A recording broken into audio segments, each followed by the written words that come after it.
Salam mükəmməlim. Azərbaycan iqtisadiyyatının durumu hər bir vətəndaşımızı düşündürən məsələdir. Bundan bizim gəlirlərimiz, iş yerlərimiz, gündəlik həyatımız və gələcək planlarımız asılıdır. Və bu mövzuda İctimai Televiziya və Azərtac Dövlət İnformasiya Agentliyinə müsahibə vaxt ayırdığınıza görə sizə təşəkkür edirik. Etiraz eləmirsinizsə iqtisadi siyasətimizin prioritetlərindən başlayaq. Azərbaycan çox böyük həcmdə strateji valyuta ehtiyatına malikdir və çox aşağı xarici borc səviyyəmiz var. Bu da bizə bir xarici təsirlərdən, şoklardan bir immunitet verir, dayanıqlıq verir. Digər tərəfdən isə istifadə olunmamış inkişaf potensialımız da var.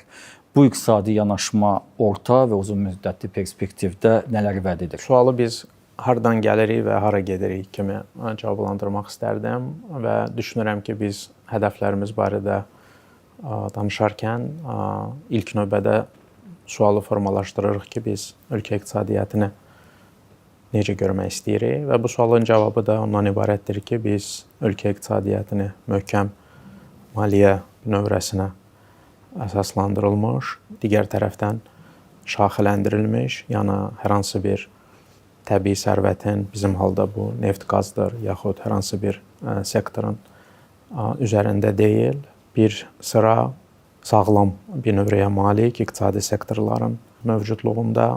Digər tərəfdən biz iqtisadçı baxışından və yaxud dövlət siyasətini həyata keçirən struktur gözü baxışından vətəndaş gözü ilə baxsaq, yəqin ki, hər bir vətəndaş üçün ən vacib olan amil iqtisadiyyatın yeni iş yerlərinin yaradılması potensialıdır və burada bəlli səviyyədə bilik və bacarıq tələb edən və layiqətli həyat üçün yol açan iqtisadi imkanlardan. Təbii olaraq burada növbəti sual ondan ibarətdir ki, buna necə nail olmalıyıq və ona görə biz bir çox hallarda qeyri-neft sektorunun inkişafı barədə prioritet kimi danışırıq, amma təbiidir ki, prioritetlərin müəyyənləşdirilməsi, yəni hər bir sahə prioritet ola bilməz. Biz aydın şəkildə öz güclü və zəif tərəflərimizi, o cümlədən vaxt amilini təhlil edərək ölkə iqtisadiyyatında prioritet istər sənaye, istər xidmət sahəsində prioritet sektorların yaradılmasına əsas tuturuq.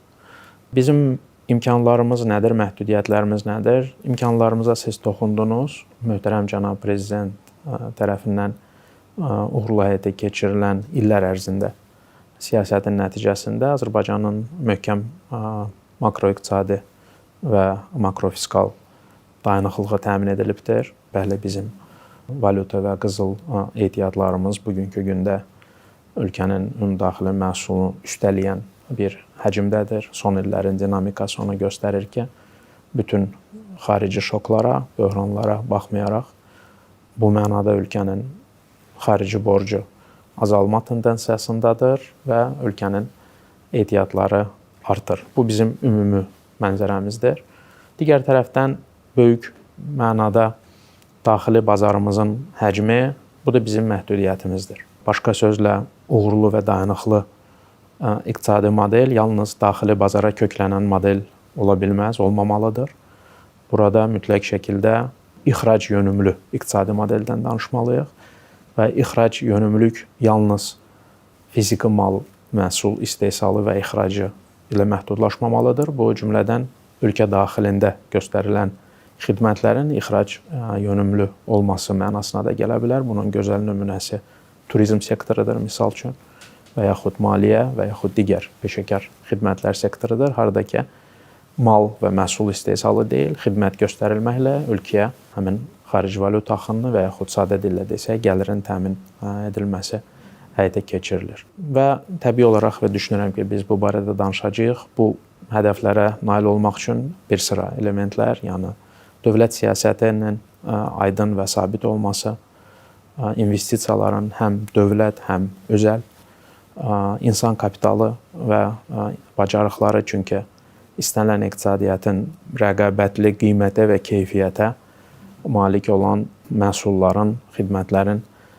istehsal etməsi bacarığı ilə ölçülür və xüsusilə o sahələrdə ki, harada ki bizim yenə də neft qaz sahəsi kimi ənənələrimiz, dərin ekspertizamız olmadığı sahələr bu birmənalı və birbaşa olaraq vətəndaşlarımızın, şirkətlərimizin, iqtisadi aktorlarımızın know-how, texnologiya və ya bilik və bacarıq mənasına bağlanır. Mükəmməl. Ümumi daxili məhsulda qeyri-neft qaz sektorundan hansı istiqamətləri, hansı sahələri üstünlük təşkil edir hal-hazırda? Siz qeyd etdiniz qeyri-neft qaz sektoru və prioritet sahələr məsələsində iqtisadi inkişafın davamlılığını qorumaq üçün ənənəvi sahələrlə hansı digər istiqamətləri gücləndirməyə ehtiyac var və bu istiqamətdə investisiyalar hansı rol oynaya bilər? Yenə də böyük mənzərədən başlasaq, biz başlanğıc nöqtəmizə və bugün olduğumuz vəziyyətə nəzər salmağımızda fayda olardır. Biz əgər 2025-ci ildə iqtisadiyyatımızın strukturuna, ümumdaxili məhsulun strukturuna nəzər saldıqda biz görürük ki, 71%-dən çox, 71,5% ölkəmizin iqtisadiyyatı qeyri-neft sektorudur. Yəni neft qaz sektoruna düşən pay 30%-in altındadır.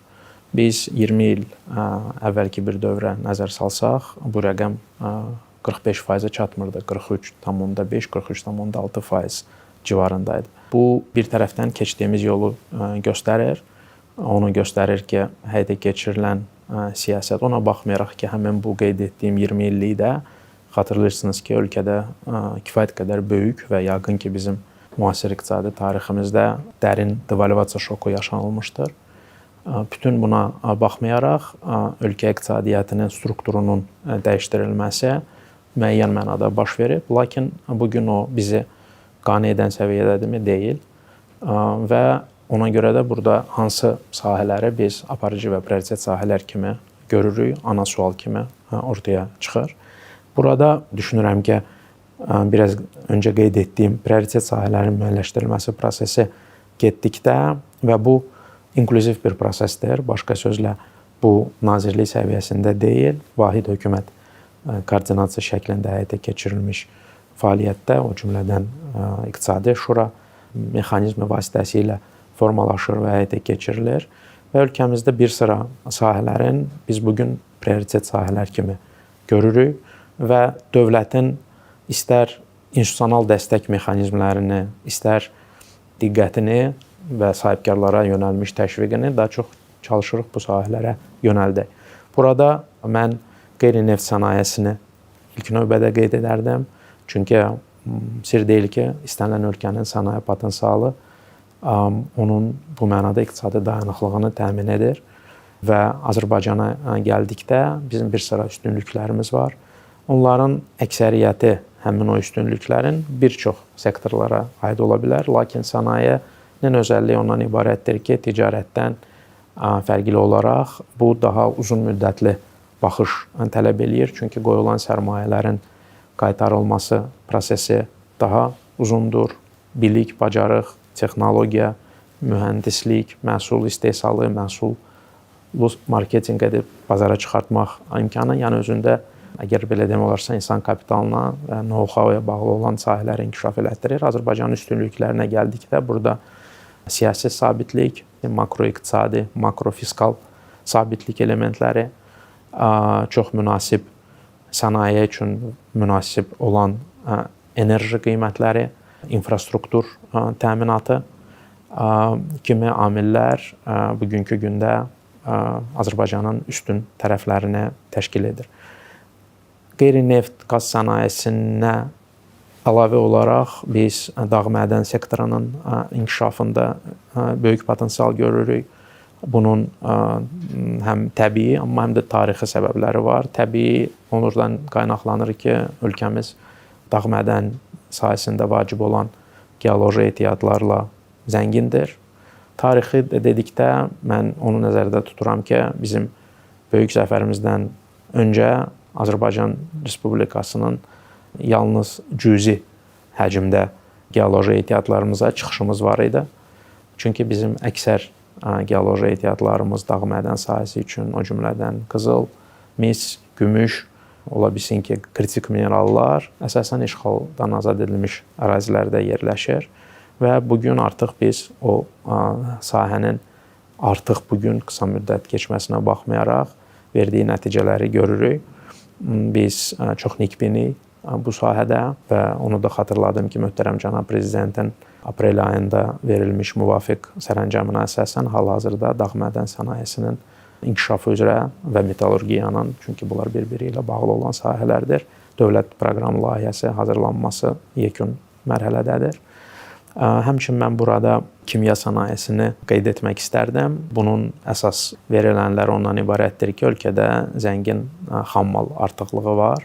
Bu da bizim təbii neft və qaz sektorunun fəaliyyətindən irəli gəlir və bir sıra yüksək dəyər yarada bilən sahələrdə, yəni bu polietilen, polimerlər, polipropilen və bir sıra yan xam məhsulları üçün zəngin bazamız var və mövcuddur. Kənd təsərrüfatını yəqin ki, qeyd etməmək olmaz. Bu həm bizim üçün ənənəvi fəaliyyət növü, qeyd etdiyimiz kimi bilik və bacarıqlar, o cümlədən qeyri-neft ixracında çox mühüm pozisiyalara malik olan bir sahədir və digər tərəfdən möhtərəm cənab prezidentin bu yaxınlarda imzaladığı müvafiq dövlət proqramına əsasən də bura həm dövlət tərəfindən zəruri olan tənzimlənmə, kapital qoyuluşu, infrastruktur, amma həmçində özəl sektorun sərmayələri hesabına biz Azərbaycanın münbit iqlim şəraitindən, coğrafi yerləşməsindən və mövcud olan ticarət sazişlərimizdən və düşünürəm ki, biz ticarət sazişləri mövzusuna toxunacağıq. Bu bizim üçün prioritet sahə kimi görünür. Xidmətlər sektoruna, xidmətlər sahəsinə gəldikdə burada nəqliyyat, logistika ölkəmiz sir deyil ki, nəqliyyat qovşağına çevrilibdir. Bu öz-özlüyündə böyük nailiyyətdir. Ona görə ki, bizim təbii yerləşməmiz, açıq dənizə çıxışımız olmaması və eyni zamanda ölkəmizin bugün nəqliyyat qovşağına istər orta dəhliz çərçivəsində, istər şimal-cənub öz-özlüyündə baş verməyibdir. Bu sahədə həyata keçirilən uzun müddətli siyasətin nəticəsidir və buradan irəli gələn bir çox potensial dəyər hələ də reallaşmayıbdır. Turizmi mən artıq qeyd etdim.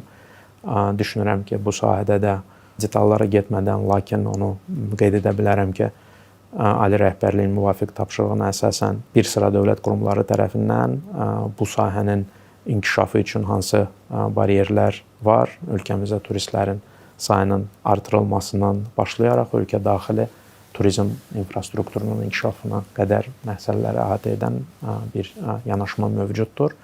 Və iki sektoru isə mən sektor kimi deyil, daha çox fundamental şərt kimi qeyd edərdim. Bunlardan biri rəqəmsallaşma, müvafiq olaraq İKT və data mərkəzləri ilə bağlı olan, çünki artıq biz rəqəmsallaşmaya iqtisadiyyatın ayrı bir sektoru kimi deyil, daha çox uğurlu iqtisadi fəaliyyətin zəruri bir şərti kimi görürük və digəri təbii olaraq enerjidir. Və mən xüsusi olaraq neft, qaz deyil, enerji şəklində bunu vurğulayıram, çünki bu da demək olar ki, bütün iqtisadi sahələrdə zəruri şərtlərdən biridir və bu nöqteyi nəzərdən bu sahələrində prioritet sahələrə biz aid edirik. Mükəmməm, siz toxundunuz qeyri-neft sektorunun və müxtəlif sənaye sahələrinin inkişafı mövzusuna. Rəqəmlər doğrudan da kifayət qədər yüksəkdir və eyni zamanda danışdınız ki, bu məhsulların ölkəyə valyuta gətirilməsi məsələsindən, ixrac potensialı. Biz nəyi daha çox ixrac etmək istəyirik? Biz nəyi hara daha çox ixrac etmək istəyirik və hökumətdə, dövlətdə belə bir nöqtə varmı ki, biz onu deyə bilərik sıçrayış nöqtəsi. Tutalım ki, bu nöqtəyə çatdıq, bu artıq o deməkdir ki, bizdə müəyyən bir səviyyə keçildi.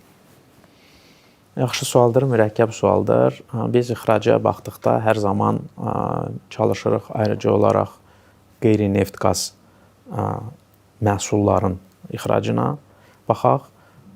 Çünki neft-qaz məhsullarına gəldikdə burada əgər belə demək olarsa şərtlər kifayət qədər bəllidir və şəffafdır. Yəni ixrac edilə bilən həcm və onun dünya bazarlarında formalaşan qiyməti.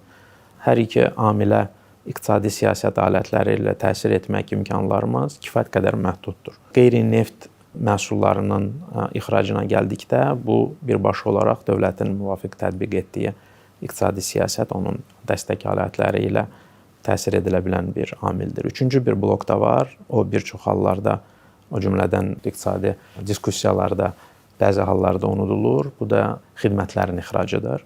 Əslində olaraq bu kifayət qədər böyük bir elementdir. Mən bunun artıq bəzi nümunələrini verdim. Turizmdir, peşəkar xidmətlərdir və s.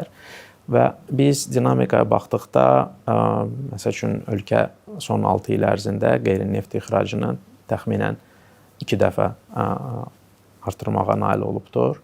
Bu ildə də o artım dinamikası davam edir. İlin 4 ay ərzində qeyri-neft ixracının həcmi 17%-dan çox artıbdır. Bu kifayət qədər yüksək sürətdir. Burada biz həmçinin qeyri-neft ixracının keyfiyyətinə, yəni nədən ibarətdir, hansı məhsullardan ibarətdir məsələsinə hər zaman fokuslaşırıq. Qeyd etdiyim kimi, ölkənin iqtisadi dayanıqlığı bizim hədəfimiz həmin o məhsulların çeşidinin artırılmasından qaynaqlanır və məhsulların çeşidinin artırılması ilə yanaşı coğrafiyanın, ixrac coğrafiyanın genişləndirilməsi məsələsi. Sir deyil ki, dünya ticarətində və xüsusilə qeyri-neft ixrac məhsullarına gəldikdə bütün ölkələr tarif bariyerlərini tətbiq edir və ona görə bizim əksər satışlarımız azad ticarət sazişi olan ölkələrlə və ya preferensial ticarət sazişi olan ölkələrlə həyata keçirilir. Çünki azad ticarət sazişi olan ölkələrlə ticarətdə biz onlara idxal tarifi tətbiq etmirik, onlar da bizə. Bugün biz nəzər salsaq, bizim azad ticarət sazişlərimiz yalnız mövcud postsovet məkanı ölkələri ilə mövcuddur. Bu da bizim qeyri-neft ixracımızın coğrafiyasının müəyyən mənada imkanıdır, amma digər tərəfdən məhdudlaşdırıcı bir amildir və müvafiq olaraq biz preferensial ticarət sazişləri vasitəsilə bu coğrafiyanın genişləndirilməsinə prioritet veririk. Bugünkü gündə Türkiyə, Birləşmiş Ərəb Əmirlikləri, Pakistan kimi dövlətlərlə artıq preferensial ticarət sazişləri çərçivəsində bir sıra məhsullara görə belə bir dinamika var və biz həmin ölkələrə qeyri-neft ixrac həcmlərinin artırılmasını müşahidə edirik. İkinci element bağlıdır ölkənin istehsal edə biləcəyi və rəqabətli şəkildə istehsal edə biləcəyi məhsullarla və bu sizin öncəki sualınızda səsləndirdiyiniz investorlar və investisiyalar məsələsinə, ən az onun bir hissəsinə. Çünki investisiyalar dedikdə biz adətən bir qayda olaraq özəl və xüsusilə də birbaşa xarici investorlar nəzərdə tuturuq. Həqiqət ondan ibarətdir ki, burada bizim kontekstdə dövlət çox böyük investordur. Amma özəl investorlara gəldikdə biz nəyə görə özəl investisiyaları təşviq etmək çox vacib hesab edirik? Ona görə ki, onlar özləri ilə yalnız kapital deyil, kapitala gəldikdə Azərbaycanın bugün toxunduğumuz imkanlarından çıxış edərək kifayət qədər kapitalımız var. Lakin əsasən bilik və bacarıqlar, yəni ölkəmizdə bugün ya istehsal olunmayan məhsulların istehsalının həyata keçirilməsi, yaxud istehsal edilən məhsulların daha məhsuldarlığın artırılması hesabına, yeni texnologiyaların tətbiqi hesabına mayə dəyərinin aşağı salması, yəni bu kimi elementlər.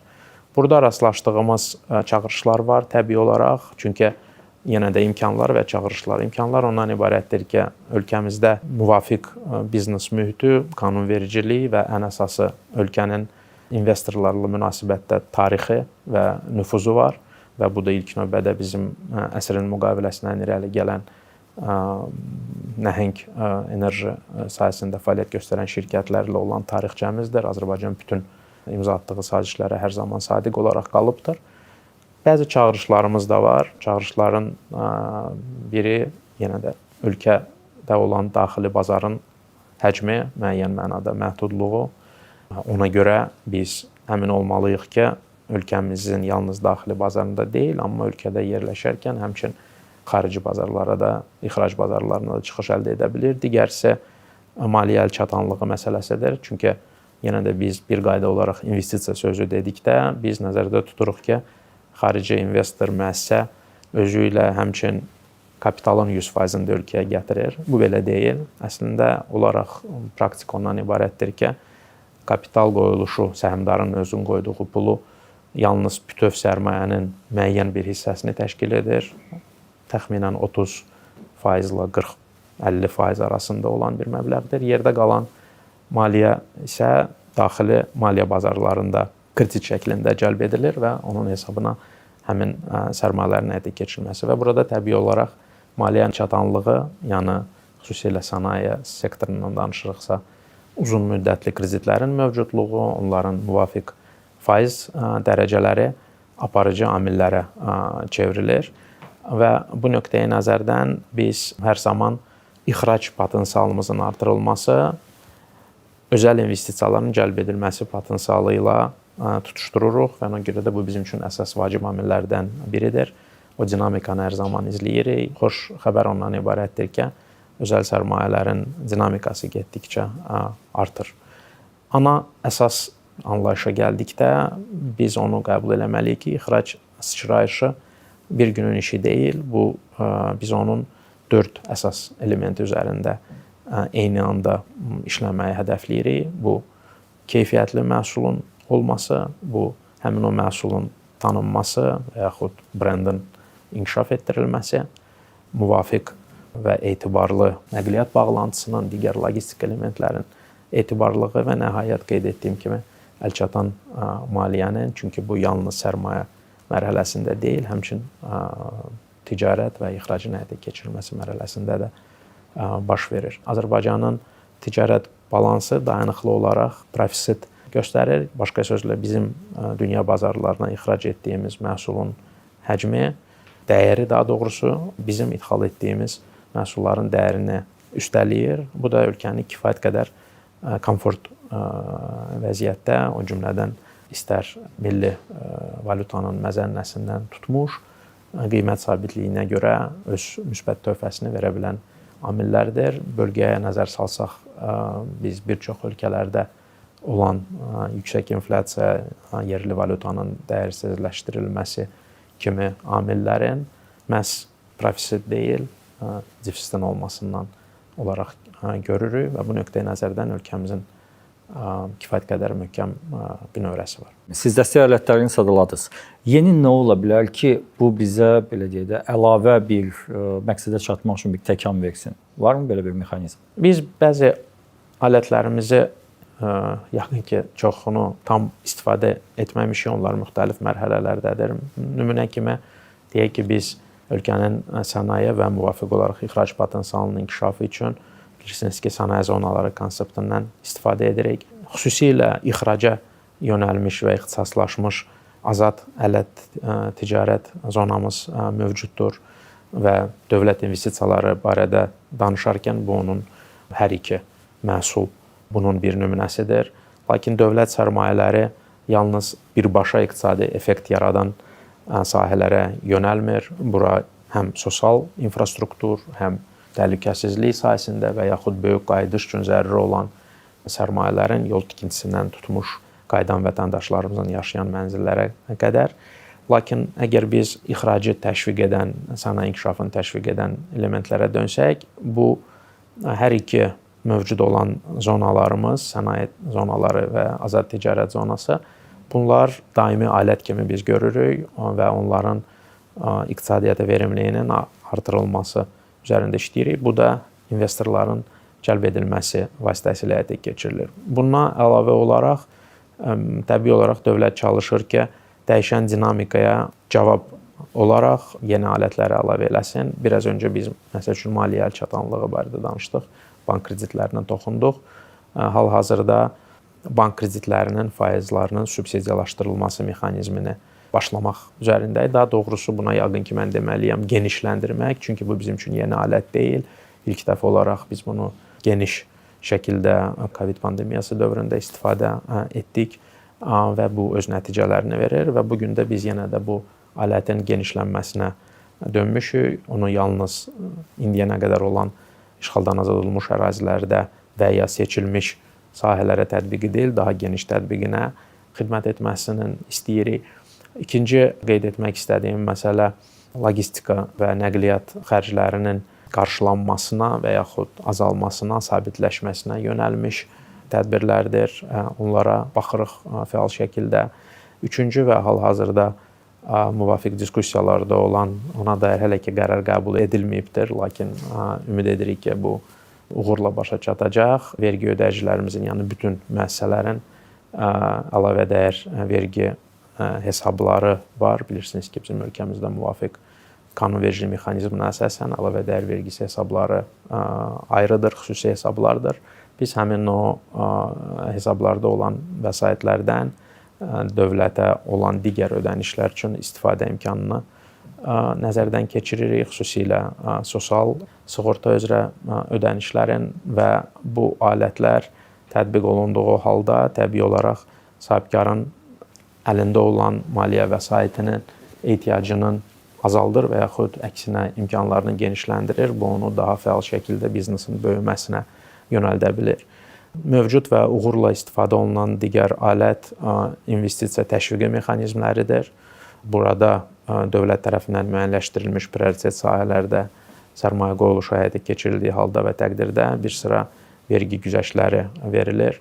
Gömrük idxal güzəştləri, həmçinin bilirsiniz ki, bir sıra ərazilərimizdə, o cümlədən işğaldan azad olunmuş ərazilərdə və Naxçıvan Muxtar Respublikasında müxtəlif və geniş vergilərdən azad olma paketi tətbiq edilir. Onu da qeyd etmək istəyirəm ki, Azərbaycan Biznes İnkişaf Fondunun xətti ilə istifadə olan alətlərimizdən biri sahibkarlarla həm güzəştli kreditlərin tətbiqidir. Təbii olaraq biz onu bazarın tələbatı olan həcmdə təmin edə bilmirik, amma kifayət qədər yüksək rəqəmdir. İldə 200 milyon manatdan çox bu şəkildə kreditlər verilir. Onlar daha çox böyük layihələrə deyil, daha çox kiçik və orta sahibkarlara təqdim edilir. Həmçində böyük layihələrə gəldikdə isə sərmayəçi qismində dövlət minoritar payçı kimi öz kapital riskini qəbul etməklə bu alətdən də biz fəal istifadə edirik. Xüsusilə qeyri-neft sektoru barədə danışırıqsa, bir sıra layihələrin qısa müddətdə və orta müddətdə bizim ixrac potensialımızın artırılmasına töhfə verən layihələri arasında mən Daşkəsən Dəmir Filiz zavodunun inşasını qeyd etmək istərdim. Bu kifayət qədər böyük sərmayədir. 2 milyard manat civarında qiymətləndirilən bir layihədir. Bu dağ mədən sahəsində davam ediriksə, bu işğaldan azad olunmuş ərazilərimizdə zod yatağının işlənilməsi ilə həyata keçirilən layihədir. Alüminium istehsalının mövcud səviyyədən 2 dəfə həcminin artırılmasına yönəldilmiş bir layihəni nümunə kimi qeyd etmək istərdim və digər layihələrin fəal fazada olmasını qeyd etmək mümkündür. Bir element burada yaşıl enerji ilə birbaşa olaraq bağlıdır. Bilirsiniz ki, ölkəmizdə enerji keçidi hesab edirəm ki, kifayət qədər uğurla baş verir. Belə ki, artıq fəaliyyətdə olan və xarici investorlarla birlikdə, yəni onların sərmayələri hesabına, o cümlədən inşa edilmiş artıq 2 böyük enerji stansiyası mövcuddur. Bu Mazdar şirkət tərəfindən Günəş və Aqua Power tərəfindən 230 və 240 meqavat gücü olan külək enerjisidir. Hal-hazırda da işğaldan azad olunmuş ərazilərdə Şəfəq layihəsinin BP, SOCAR və digər sərmayəçilərin iştirakı ilə həyata keçirilən bir layihədir. Bu, ölkə daxili enerji təchizatına töhfə verməklə yanaşı, həmçinin ölkədə indiyənə qədər bunun üçün istifadə olunan təbii qazın elektrik enerjisinə emalın həcmini azaldır və yenə də ölkənin dolayısı yolla ixrac imkanlarını genişləndirir. Onu da qeyd eləmək istəyirəm ki, biz gələcəkdə Azərbaycanı yalnız enerji istehsalçısı kimi deyil, həmçinin bir enerji hub'ı, yəni enerji qovşağı, yalnız söhbət burada yaşıl enerjidən getmir, ənənəvi enerji növlərindən də neft-qaz infrastrukturu daxil olmaqla növlərdən də, yəni nəinki görürük, bugün artıq bu istiqamətdə real layihələr həyata keçirilir. Hazırda neft hasilatı azalır. Düzdür, bəzi geosiyasi proseslər təsir nəticəsində qiymətlər yüksəlir. Amma ehtimal edilir ki, bu artım müvəqqətidir, keçicidir. Və bu sektorun, bu sahənin ümumilikdə Azərbaycan üçün əhəmiyyəti böyükdür sözsüz ki, ona görə hamıya maraqlıdır. Neft-qaz sektorunun perspektivlərini nədən ibarətdir? Təşəkkür edirəm.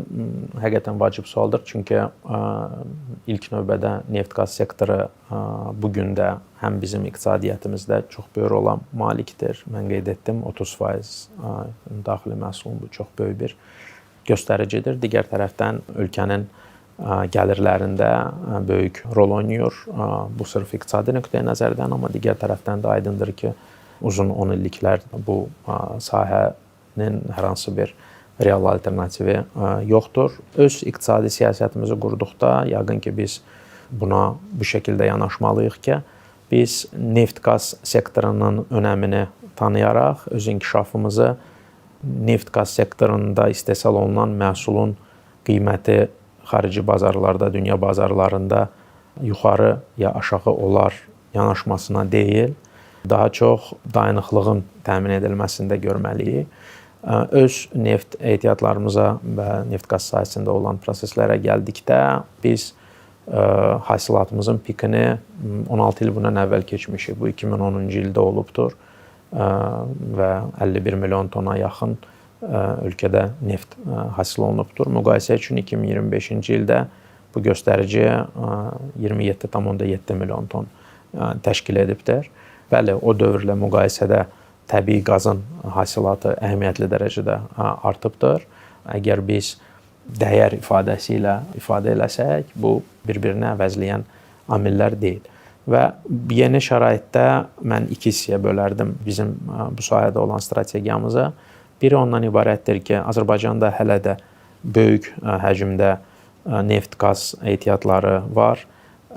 Bizim yeni layihələrimiz də işə salınacaq. Mövcud olan layihələrin, əgər belə demək olarsa, davamlı fəaliyyəti də təmin olunacaqdır. İstər Azərçıraq, Günəşli yatağımızdan qaz hasilatının başlanılması, Abşeron layihəsinin tam miqyasda işlənilməsi, Babək kimi yatağımızda hasilatın başlanılması, Ümid yatağında ikinci fazanın işlənilməsi, Bahar və Qum Dəniz kimi layihələrimizdə olan zəngin resurslar, həmçinin Qarabağ layihələri üzrə işlər davam etdirilir. Bu bir tərəfdəndir və ona görə ölkəmiz hələ uzun illər və 10 illiklər neft-qaz istehsalçısı və ixracatçısı olacaqdır. Digər tərəfdən, bəli, onu da qeyd eləmək istəyirəm ki, biz onu da unutmamalıyıq ki, indiyənə qədər biz ölkəmizdə neft-qaz hasilatını ənənəvi üsulla həyata keçiririk və bu son 10 illikdə bu sahədə baş verən qeyri-ənənəvi hasilat növlərini bugünkü günə tətbiq etməmişik, amma o öyrənilməkdədir və ölkəmizin ərazisində bununla bağlı olan resurslar var. Bir sıra şirkətlərlə, SOCAR şirkəti ilə, bir sıra xarici tərəfdaşlarla bu istiqamətdə hətta müxtəlif sazişlər, anlaşma memorandumları və çərçivə sazişləri bağlanılıbdır. Amma mən bu hissəni bir də vurğulamaq istəyirəm ki, iqtisadiyyatımızın planlaşdırılmasında, gəlirlərimizin planlaşdırılmasında biz buna bir bonus kimi baxmalıyıq.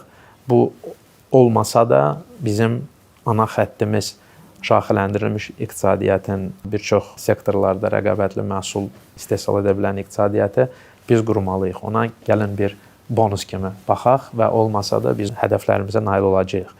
İkinci hissə isə ondan ibarətdir ki, təbii olaraq biz ölkəmizin bu sahədə olan əsrlərlə artıq ənənələrini, bilik və bacarıqlarını dünya bazarlarında, regional bazarlarda olan mövqelərimizi itirmək niyyətində deyilik və məhz ona görə siz son dövrlərdə bizim bu sahədə aparıcı şirkətimiz olan SOCAR şirkətinin fəaliyyətinin xarici bazarlara genişləndirilməsini, daha aktiv və fəal həyata keçirilməsini görürsünüz. 18 il bundan əvvəl əgər biz qayıtsaq, məsəl üçün qardaş Türkiyə dövlətinin enerji bazarına çıxışı və SOCAR-ın bugünkü gündə Türkiyədə ən böyük enerji sahəsində paya malik olan ən müasir neft emalı zavoduna, yeganə neft kimya emalı zavoduna, neft terminallarına, aparıcı, daha doğrusu nəqliyyat üçün istifadə olunan boru kəmərlərinə sahibliyi, bu həmin o uzun müddətli strategiyanın başlanğıcıdır və bu gün onun təzahürüdür. Lakin bu gün artıq yalnız emal infrastrukturuna deyil, həmçinin hasilat üçün də SOCAR xarici bazarlarda və layihələrdə pay əldə edir. Birləşmiş Ərəb Əmirlikləri, Afrika qitəsinə ilk dəfədir ki, bu il SOCAR Côte d'Ivoire'da sərmayə yatırmaqla böyük bir yataqda İsraildə həyata keçirilən qaz hasilatı layihəsi və bu fəaliyyət bu mənada davam etdiriləcək.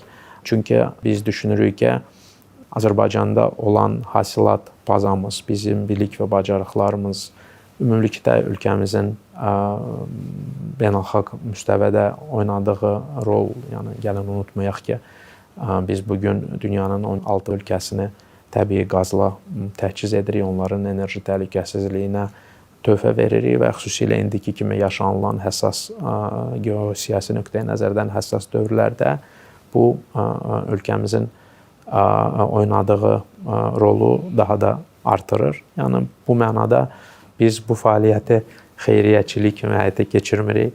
Dünənə qədər ölkəmizdə hasil olunan resursların ixracı hesabına qazandığımız vəsaitin azalan hissəsini strategiya kimi biz xarici bazarlarda fəaliyyət göstərərək sərmayə yatıraraq onun müqabilində ölkəmizə olan dividendləri 100% dövlətə məxsus olan şirkət kimi, yəni bu bir sahədir və bu bir istiqamətdir. Və bu sırada mən bir sıra layihələri sadalaya bilərəm. Onlardan vaxt olaraq ən yaxın müddətdə baş vermiş layihə İtaliya bazarında 35% paya malik olan 2 neft emalı zavodundan və bir neçə min yanacaq doldurma stansiyasından ibarət böyük bir şirkətin, İtalyan Petrol şirkətinin satın alınmasıdır.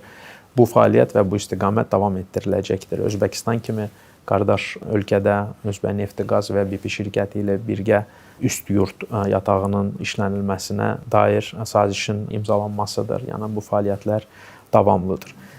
Digər tərəfdənsə mən qeyd etdim ki, ölkəmizdə mövcud olan infrastrukturu, ilk növbədə nəqliyyat infrastrukturunu, neftin nəqli üçün istifadə olunan infrastrukturun daha fəal istifadəsini nəzərə alaraq ki, Azərbaycanın yerləşdiyi region, yəni Xəzər hövzəsində neft və qaz yataqları yalnız bizdə deyil, həmçinin bizim qonşularımızdadır və burada da bizim kifayət qədər münbit imkanlarımız var, əməkdaşlığımız var. Bugün istər Türkmənistan, istər Qazaxıstan kimi dövlətlərdə hasil olunan neft həcmləri ölkəmizə malik olan infrastruktur vasitəsilə nəql edilir, xarici bazarlara çıxarılır və təbii olaraq bu həm orta dəhlizin vacib bir elementidir, enerji infrastruktur bağlantısını təmin edən, həm donanmamızın, həm portlarımızın, amma həmçində təbii olaraq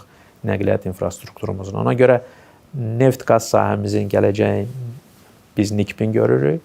Sadəcə olaraq sahənin özü düşünürəm ki, biz daha çox artıq ona neft-qaz deyil, enerji. Çünki insanların, şirkətlərin, müəssisələrin enerjinin, belə demək olarsa, istehlak etdiyi formalar dəyişir və biz də buna hazır olmalıyıq. Bir müddət bundan öncə ölkəmizdə bu sahədə yəqin ki, ən böyük son illərdə sərmayə olan yeni neft emalı zavodunun qurulması və tikintisi barədə müvafiq qərar razılaşdırılıbdır, qəbul olunubdur və bu nöqteyi nəzərdən biz təxminən 5-6 il ərzində bu layihənin başa çatdırılmasını gözləyirik. Bu tam müasir, artıq belə demək olarsa bugünkü günün, o cümlədən söhbət yalnız sənaye ya ekoloji deyil, biznes model gözü ilə bugünkü günün tələblərinə cavab verən bir neft emalı zavod olacaqdır və maye məhsullarla yanaşı neft kimya məhsullarının yeni nəsli təmsil edən bir zavod olacaqdır. Hal-hazırda müvafiq hökumət komissiyasının əlaqələndirilməsi ilə bu layihənin SOCAR şirkəti tərəfindən dövlətin dəstəyi ilə həyata keçirilməsi başlayıbdır. Mükəmmel. Son dövrlərdə ən tez-tez eşitdiyimiz sözlər bir rəqəmsallaşmadır, bir də ki, süni intellekt. Bütün dünyanın trendidir. Azərbaycan təbii ki, bundan geri qalmır. Rəqəmsallaşma və süni intellekt dövlət, iqtisadiyyat və sahibkarlar qarşısında hansı yeni imkanlar açır və eləcə də çağırışlar yaradır. İnsan kapitalı, insan resursları ilə bağlı burada Azərbaycan dövlətinin baxışı nədən ibarətdir? Qeyd etdiyim kimi rəqəmsallaşma artıq iqtisadiyyatın bir sektorundan ümumi iqtisadiyyatın və iqtisadi aktorların belə demək olarsa savadlıq elementinə çevrilir və zəruri bir elementdir. Biz istənilən sahədə uğurla fəaliyyət göstərən lider şirkətləri daxili, regional, dünya bazarında götürə bilərik. Enerji barədə danışırdıq, nəqliyyat barədə danışırıq, sənaye istehsalı, kənd təsərrüfatı. Yəni biz elə bir lider şirkət tapa bilmərik ki, hansı ki öz liderlik mövqeyini təmin etmək üçün rəqəmsallaşma və o cümlədən süni intellekt alətlərindən istifadə etməyibdir. Yəni baxışın kökündə məhz bu durmalıdır ki, bizim iqtisadi aktorlarımızın, sadə dillə desək, müəssisələrimizin, sahibkarlarımızın gündəlik fəaliyyətində bu artıq baş verib, bu keçid təmin edilib, bu həyata keçirilir. Dövlət bunu tanıyaraq və müəyyən mənada öncədən görərək 2025-ci ilin dekabrında Azərbaycan Respublikasında müvafiq dövlət proqramı qəbul edilibdir. Rəqəmsal iqtisadiyyatının inkişafına dəstək proqramı. O proqram həqiqətən maraqlı proqramdır. Mən indi izninizlə onun detallarına getməyəcəm. Amma bir nümunəni vermək istərdim ki, məsəl üçün proqramda nəzərdə tutulan tədbirlərdən biri ondan ibarətdir ki, 26-cı il ərzində 15 seçilmiş müəssisə üçün rəqəmsal transformasiya yol xəritəsi hazırlanır və həyata keçirilir. Bu nədir? Nəyə görə mən məhz bu tədbiri vurğulayıram? Hədəfləyirik artıq bazarda fəaliyyət göstərən uğurlu şirkətlərə müəyyən mənada onu göstərək ki, onlar rəqəmsal həllərin tətbiqi ilə hansı dərəcədə öz gəlirliyini, istehsal etdiyi məhsulun həcmini, həmin məhsul üçün çəkdiyi xərclərin azalmasını və bir sıra digər müsbət iqtisadi effektləri nədə görə bilərlər. Digər tərəfdən siz süni intellektə və data mərkəzlərinə toxundunuz. Bəli, Azərbaycan hədəfləyir ki, və bu əlaqələndirilmiş fəaliyyətdir. Bilirsiniz ki, möhtərəm cənab prezidentin müvafiq sərəncamı ilə Azərbaycan Respublikasının birinci vitse-prezidentinin rəhbərliyi ilə ölkədə müvafiq rəqəmsal inkişaf şurası yaradılıbdır və rəqəmsal inkişaf şurasının qarşısında duran bir sıra vəzifələr müəyyən edilibdir. Data mərkəzlərinin o cümlədən süni intellektin tətbiqi üçün hazır olan data mərkəzlərin inkişafı hal-hazırda üzərində işlədiyimiz prioritet layihələrdən və sahələrdəndir.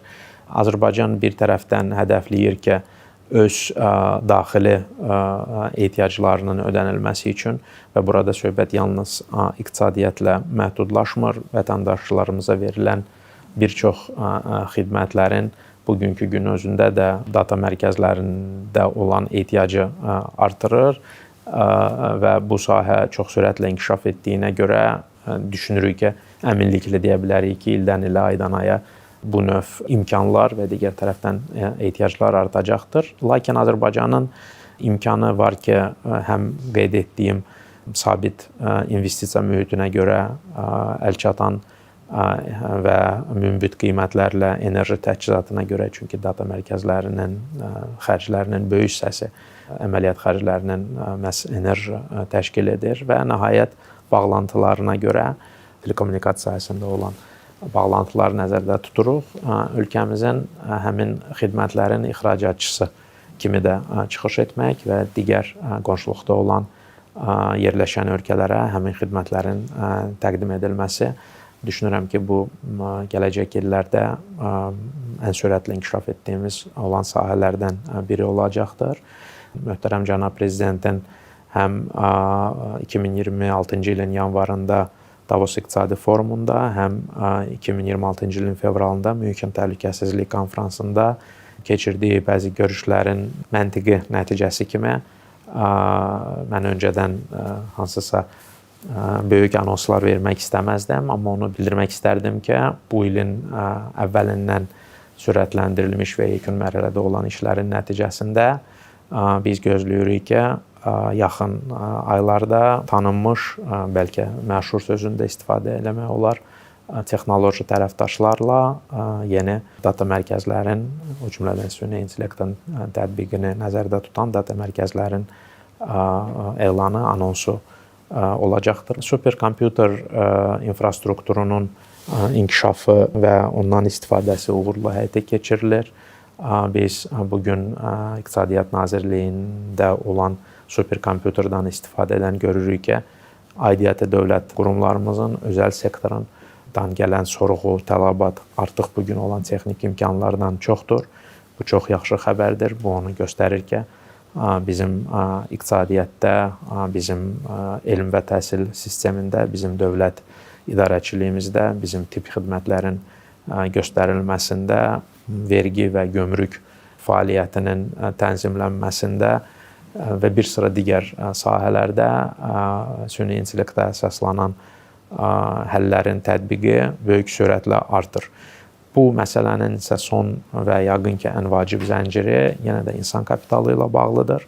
Çünki rəqəmsal transformasiya və ümumilikdə bu yeni sahənin süni intellektə əsaslanan tətbiqlərin hazırlanması, mövcud olan bizneslərdə dəyərin artırılması və ya yeni bizneslərin yaradılması elm təhsil sistemimizlə, universitetlərimizlə, o cümlədən xarici tərəfdaş universitetlərlə əməkdaşlığın dərinləşməsini şərtləndirir. Mükəmməl, iqtisadiyyatın rəqəmsal əsaslara keçməsi Azərbaycan dövləti üçün kölgə iqtisadiyyatı ilə mübarizə də demək idi. Mənim yadımda bir neçə il əvvəl təşəbbüslər var idi. Nəyə nail olduq və indi vəziyyət necədir və yeni planlar varmı? Bəli, kölgə iqtisadiyyatı ilə mübarizədə biz rəqəmsal həllərdən istifadə edirik və düşünürəm ki, istifadə edəcəyik. Bu həqiqətən belədir, xüsusilə analitika segmentində pozuntuların erkən müəyyənləşdirilməsində, onların qarşısına alınmasında, data əsaslı təhlillərin həyata keçirilməsində nəticələri burada yəqin ki, ən doğrusu və ən düzgünü ölçmək meyarı düşünürəm ki, əgər biz fiskal yığımlardan danışırıqsa, bu vergi və gömrük yığımlarının dinamikasında görürük, müşahidə edirik. Digər tərəfdənsə biz kölgə iqtisadiyyatını danışarkən xatırlayarsınız ki, biz çox hədəfləyirdik, xüsusilə kölgədə fəaliyyət göstərən vətəndaşlarımızın əmək müqavilələrinin sosial müdafiə sistemindən kənar olması və gələcəkdə bu həm onlar üçün pensiya yaşına çatdıqda, həm dövlət üçün vətəndaşın hüquqlarını müdafiə etmək nöqteyi nəzərindən burada yəqin ki, ən böyük nəticə verən layihə 7 il ərzində 2019-cu ildən 2025-ci il daxil olmaqla həyata keçirilən qeyri-neft, qaz və qeyri-dövlət sektorunda fiziki şəxslərin gəlir vergisindən azad olma mexanizmi idi. Bizim gözləntilərimizdən daha üstün nəticə verdi. Belə ki, 7 il ərzində ölkədə orta hesabla hər il yaradılan iş yerlərin sayı 70 mindən iş yerləri dedikdə bağlanılan əmək müqavilələri biz nəzərdə tuturuq, daimi əmək müqavilələri biz nəzərdə tuturuq. 70 mindən çox oldu. Təbii olaraq burada iqtisadi artımın da bizim üçün çox çətindir. Dəqiqliklə demək ki, bu 70 min orta hesabla yaxud 7 il ərzində 500 minə yaxın müqavilənin hansı hissəsi iqtisadi artım və inkişaf hesabınadır, hansı hissəsi kölgədən çıxma, lakin aydındır ki, çox böyük bir hissəsi onun hesabına təmin edilibdir. Eyni dövrdə vergi daxil olmalarının da, sosial sığorta ödənişlərinin də kəskin artımı müşahidə edilibdir və paralel olaraq ölkədə orta əmək haqqının da artımı baş veribdir. Kölgə iqtisadiyyatı barədə danışarkən yəqin ki, mən bu şəkildə formalaşdırardım ki, ənənəvi iqtisadi fəaliyyət sahələrində kölgə iqtisadiyyatının həcmini biz hesab edirik ki, kifayət qədər azalıbdır. Lakin bu problem sona qədər həll olunmayıbdır və bəli rəqəmsal həllər bu sahədə dövlətin tənzimlənmə və inzibatçılıq alətləri ilə yanaşı istifadə etdiyimiz alətlərdən biri olacaqdır. Nümunə olaraq elektron qaymə, elektron vergi, elektron imza, Dost Asan xidmətləri, MyGov platforması, yəni bugün bunlar sadəcə rahatlıq alətləri deyil, bunlar o cümlədən kölgə əməliyyatları, inzibatçılığın müəyyən mənada süzgəcidir. Ola bilsin ki, biz bəzi hallarda alətdən istifadə edirik, amma onun ikinci, üçüncü istifadə funksiyası nədən ibarətdir, ona kifayət qədər nəzər salmırıq. Bu ilin 4 ay ərzində makroiqtisadi göstəricilər haqqında qeyd etdiniz. Bəs bu il üzrə gözləntilər nədir? Hal-hazırda cari ilin 4 ayı üzrə rəqəmlərimiz, məlumatlarımız bizə bəllidir. Bu adi il deyil. Mən nəzərdə tuturam ki, ilin sonuna qədər xüsusilə enerji bazarlarında buradan təsirlənən kübrə metallar, yəni bunlar hamısı Azərbaycanın istehsal və ixrac etdiyi məhsullardır. Amma digər tərəfdən burada kənd təsərrüfatı sahəsində də istehsal olunan məhsulların ilin sonuna qədər dinamikasını öncədən bilmək çox çətin olar. Ona görə ki, məlum səbəblərə görə, yəni Körfəzdə olan böhrana görə bu yalnız neftin, qazın qiymətinə və yaxud bazarlarda çıxarılmasına deyil, bu həmçinin deyək ki, kübrənin həm qiymətinə, həm həcminə təsir eləyir və o nöqteyi nəzərdən ilin sonuna qədər proqnozun verilməsi biraz çətin olar. Düşünürəm ki, inflyasiya gözləntiləri təsirlər ola bilər və söhbət burada Azərbaycan daxili ölkə inflyasiyasından deyil. Mən bugün deyək ki, dolların inflyasiyasına əsasən işarə edirəm. Bizim rəqəmlərə gəldikdə, bizim mövcud vəziyyətə gəldikdə ilin 4 ayında biz müşahidə edirik ki, artım templarının nisbətən aşağı olması, bizim gözləntilərimizdən aşağı olması, onun səbəbi əsasən dövlət tərəfindən həyata keçirilən bir sıra layihələrin vaxtının dəyişdirilməsidir. İcra olunmalı olan bir sıra dövlət investisiyalarından qaynaqlanan fəaliyyət, tikinti fəaliyyəti növbəti mərhələdə həyata keçiriləcəkdir. Ona görə biz ilin 4 ayında gördüyümüz dinamik ondan ibarətdir ki, bir sektorda kəskin azalmanı görürük, bu tikinti sektorudur və yenə də vurğulamaq istəyirəm ki, bu daha çox özəl tikintinin azalmasından daha çox dövlət tərəfindən. Yəni başqa sözlə biz bu prosesi anlayırıq, bunun səbəbləri nədən ibarətdir və bunu aradan qaldırmaq üçün hansı tədbirlər həyata keçirilməlidir və yenə də bu birgə fəaliyyətimizin aidiyyəti qurumlarla, maliyyə iqtisadi blokunda fəaliyyət göstərən qurumlarla aidiyyəti fəaliyyətimiz ondan ibarətdir. Bütün digər sektorlarda biz artım müşahidə edirik. Qeyri-neft qaz sektorlarında, neft-qaz sektorunda azalma qeydə alınıbdır ilk 4 ayda. Qeyri-neft sektoruna gəldikdə ümumiyyətlə onu vurğulamaq istəyirəm ki, qeyri-neft qaz sektoru artıq iqtisadiyyatımızın aparıcı qüvvəsinə çevrilibdir. Yəni bunu biz 2025-ci ildə də gördük. Daha uzun dövrü götürsək 21-25-ci illərdə orta illik artımı 6% təşkil etdi. 2022-25-ci illərdə 5,7% təşkil etdi artım qeyri-neft qaz sektorunda. Biz bunu nə ilə müqayisə edirik? İki elementlə. Bir, dünyada iqtisadi artım tempları ilə bu 2,9% təşkil edibdir dünyada. İnkişaf etməkdə olan ölkələrlə müqayisə etdikdə 3,8% təşkil edibdir. Yuxarı orta gəlirli ölkələrdə isə həmin dövrdə 3,9% təşkil edibdir. Yəni biz bunu 5% artımımızla, 5,7% artımımızla müqayisə etdikdə, yəni bu mənada biz deyirik ki, qeyri-neft qaz sektorunda ümumi orta artım tempları qənaətbəxşdir, bizi qane edir. Lakin hansı sektorlarda, aparıcı sektorlar hansıdır artım tempına görə biz bu il qeyri-neft qaz sənayedə artım templarını qeyd edə bilərik. İnformasiya və rabitədə 9%-ə yaxın ilk 4 ayda artım görürük. Qeyri-neft qaz sənayesində 7,8% görürük. nəqliyyatda 4,5% artım, ticarət 3,7%. Yəni bu kifayət qədər sağlam artım templarıdır. İlin sonuna qədər biz fokuslaşacağıq ki, bildiyimiz səbəblərin aradan qaldırılması üçün, xüsusilə tikinti sektorunda fəaliyyətin canlandırılması üçün həm dövlət, həm özəl sektorda hədəflənir. Turizm sektorunda təsirsiz ötüşməyib böhranın nəticələri və yəqin ki, bunu obyektiv nəticə kimi qəbul eləməliyik ki, o sektorda artım templarının yavaşlaması var. Bunu kifayət qədər çətindir proqnozlaşdırmaq. Yəqin ki, bu daha çox bölgədə olan vəziyyətdən asılı olacaq, nəinki ölkəmizdə. Lakin digər sahələrdə bizim artım tempların sürətləndirilməsi üçün hədəfləyirik və ciddi maneə görmürük.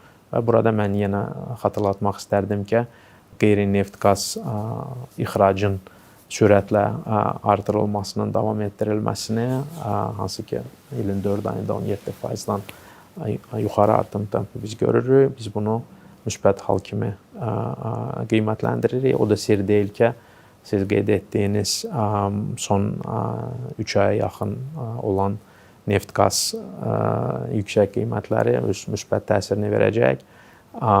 Lakin biz bunu daha çox, bizdə bəzi hallarda gəlirlərlə artım templarını biz eyniləşdiririk. Müəyyən əlaqə var, amma heç də hər bir halda bu belə deyil. Azərbaycanın son 10 illiklərdə uğur gətirən modeli ondan ibarətdir ki, biz əlavə gəlirləri daha çox ehtiyatlarımıza yönəldirik. Ehtiyatlarımızı öz növbəsində sabitliyin təmin edilməsini, makroiqtisadi, makrofiskal sabitliyin, neft fondu, Mərkəzi Bank rezervləri və şoklardan qorunmaq. Bunun çox gözəl nümunəsi işğaldan azad olunmuş ərazilərdir. İşğaldan azad olunmuş ərazilər dövlət büdcəsində tamamilə yeni həcm olaraq böyük bir sərmayə istiqaməti, xərc istiqaməti, əgər belə demək olarsa, sadəcə olaraq biz iqtisadi gözlə onu xərc deyil, biz onu investisiya hesab edirik. Çünki o uzun müddətdə olsa da, amma öz geri dönümünü vətəndaşlarımız qayıdarkən, iqtisadi fəallıq həyata keçirilərkən, bərpa olunarkən öz töhfəsini verəcək. Lakin bizim həmin o ehtiyatlarımız olmasaydı, biz asanlıqla gecikmədən dövlət büdcəsində o əlavə milyardların müəyyənləşdirilməsi mənbəyini konkret halda dövlət neft fondundan digər ehtiyatlardan təmin edilməsini edə bilməzdik. Mükəmməl, belə gəlin bunun sizin fikrinizin davamı olaraq.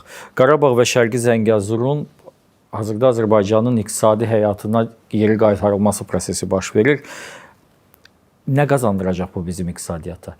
Bu yaxşı sualdır. Yəni sualın qoyuluşu forması. Çünki mən bunu sizə səmimi etiraf eləməliyəm ki,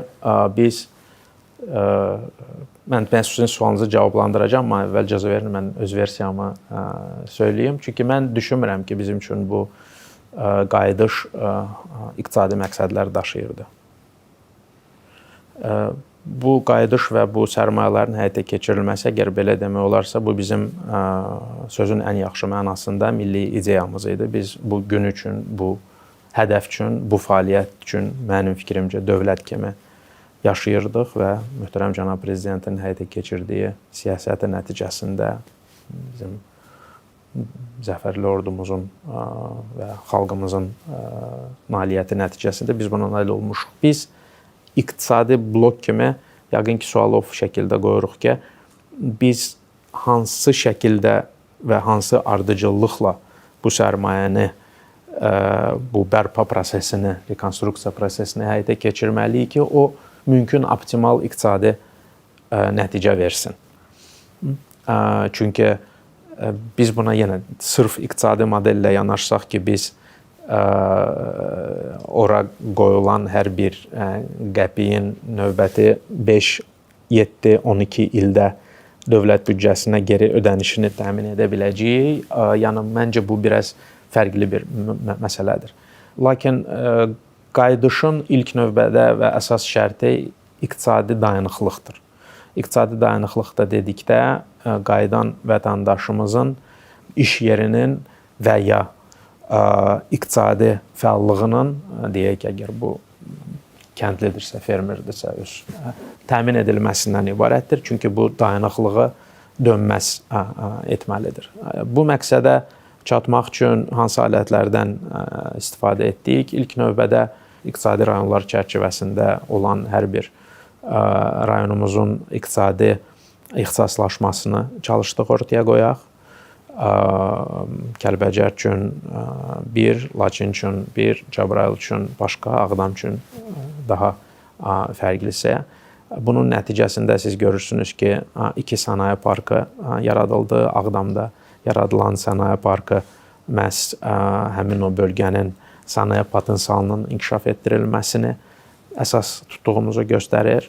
Araz vadisi sənaye parkı daha çox nəqliyyat, logistika və Zəngəzur dəhlizinin fəaliyyətindən irəli gələn iqtisadi fəaliyyəti əhatə etmək, xidmət etmək nəzərdə tutur. Səmimi söyləyim ki, Ağdam sənaye parkında olan rezidentlərin sayına görə, artıq fəaliyyət göstərən müəssisələrin sayına görə gözləntilərimizdən aşağı deyil, üstündür. Bugünkü gündə Ağdam sənaye parkında 31 sahibkarlıq subyekti rezidentlik, 5 nəsə qeyri-rezidentlik statusu verilibdir. 13 müəssisə bugün fəaliyyət göstərir. Araz vadisi iqtisadi zonaya gəldikdə isə 20 rezident və 3 qeyri-rezident var. Biz nə ilə bunu müqayisə edirik? Biz müqayisə edirik ki, Sumqayıt sənaye parkından sonra hansı ki, ən qocaman və nəhəng parkımızdır. Ağdam rezidentlərin sayına görə ikincidir. İkinci mövzu böyük istiqamət onunla bağlıdır ki, biz şuurlu şəkildə işğaldan azad olunmuş ərazilərdə infrastruktur təminatını möhtərəm cənab prezident ehtiyac yarandıqca deyil, öncədən yol açmaq prinsipi ilə gedib dövlət və bugün yəni ora səfər edən hər birimiz görürük ki, yəni enerji təchizatı təminatı olsun, yol infrastrukturu olsun, sosial infrastrukturun vətəndaşlarımızın qayıdan yerdə olsun. Bunun prinsip etibarilə fəaliyyətin uzun müddətli sərmayədir və həqiqətən də bunun bu mənada iqtisadi effekti olacaq. Üçüncü vurğulamaq istədiyim məsələ dağ mədən sənayesi ilə bağlıdır. Biz inanırıq ki, o ərazilərimizin çox böyük bu mənada potensialı var.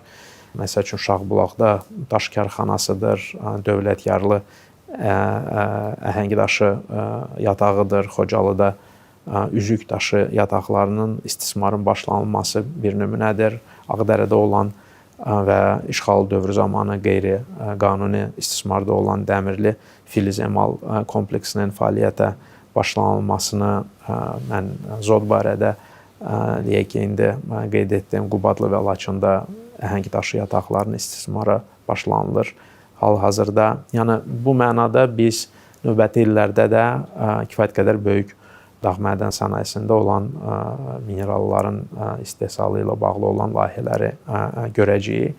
Kənd təsərrüfatı sahəsində xüsusilə həm heyvandarlıq, həm bağçılıq sahəsində intensiv bağların geniş vüsət almasını və kifayət qədər biz Yevlaxda istifadə etdiyimiz pilot aqropark modelini artıq qərarlaşıbdır ki, biz bunu işğaldan azad olunmuş ərazilərdə də həyata keçirəcəyik. Burada mən düşünürəm ki, bizim xidmət sektoru da nəzərdən qaçırılmamalıdır. Çünki hamımız hər zaman deyib düşündüyümüz turizmla yanaşı, mən işğaldan azad olunmuş ərazidə gələrkən əslində olaraq yeni model, yəni şəhər, universitet şəhər modelini Xankəndidə Qarabağ Universiteti layihəsi nümunəsində həyata keçirməyimiz mənim fikrimcə uzun müddətdə bizə böyük iqtisadi dividendlər də verəcək.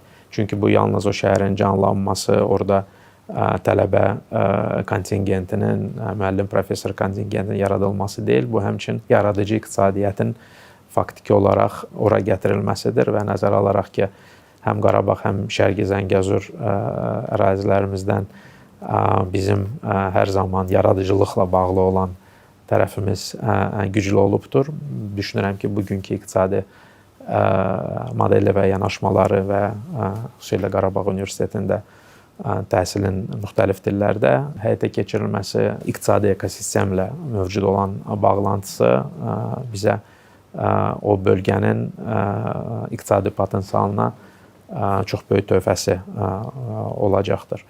Növbəti mərhələdə biz böyük qayıdışa dair ikinci dövlət proqramı çərçivəsində güzəşt müddətlərinin uzadılmasını, həmin o mən bundan biraz öncə qeyd etdiyim vergi, gömrük, sosial ödənişlər, kommunal bağlantılar, o güzəştləri nəzərdə tuturam, yeni təşviq mexanizmlərinin tətbiqini, maliyyə resurslarına çıxış imkanlarının genişləndirilməsi, həmin o kredit faizlərinin subsidiyalaşdırılması və digər alətləri, geoloji tədqiqatların davam etdirilməsi və insan kapitalının gücləndirilməsinə əsas hədəflər kimi müəyyən edirik. İcazənizlə sizin vaxtınızı çox aldıq. Son sualı verim.